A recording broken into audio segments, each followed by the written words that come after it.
After relating a function and its derivative to the shape of the original function, we want to extend that and maybe combine it with this new idea of a critical value to determine where a function has a maximum or a minimum value.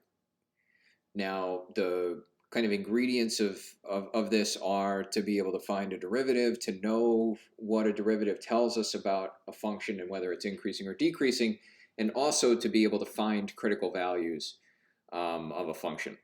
So the critical values of the function were wherever its derivative was either 0 or undefined. So first, let's go ahead and kind of work through this by hand. And the idea is if we have a function, the other thing we need is its derivative. So we can just use our rules on this one. That would give me 15x squared minus 3.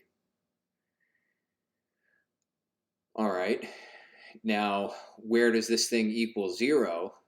Well, that leads me to 15x squared minus 3 equals 0.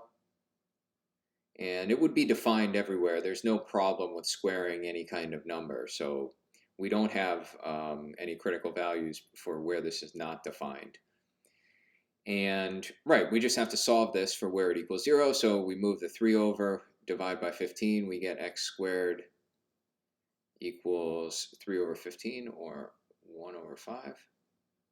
Take the square root, and that's at x equals plus or minus 1 over the square root of 5. All right, that's where our critical values are. So now what we did was we drew out kind of this line of these critical values. Said here's one, here's the other. And just wanted to figure out what the sign of the derivative was in between each of those critical values. Because, remember, the derivative tells us whether a function's increasing or decreasing. So if we go from increasing to decreasing or decreasing to increasing, that tells us whether something's a maximum or a minimum. So we just have to plug into our derivative here. We can choose a number less than this, something easy like -2 maybe. And that would be, right, f prime at -2 is -2 squared is 4 times 15 is 60 minus 3 is 57. Really all that matters here is that thing is positive.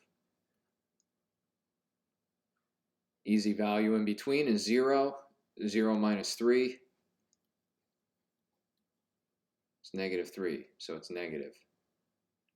The sign of the first derivative on this whole interval, that would be the case up until when it's 0.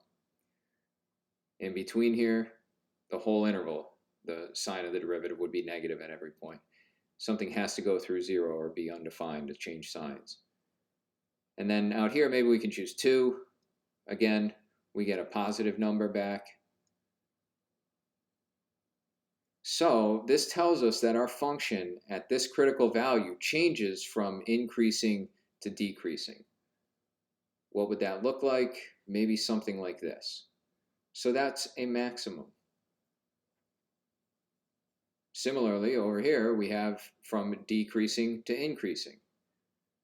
Something like this. So this is a minimum. And that's the big idea of how we combine these critical values with the increasing and decreasing information the first derivative gives us about the original function. From that, we can find maximum and minimums. Okay, so that's the idea by hand. Next, we'll just go through this using the computer.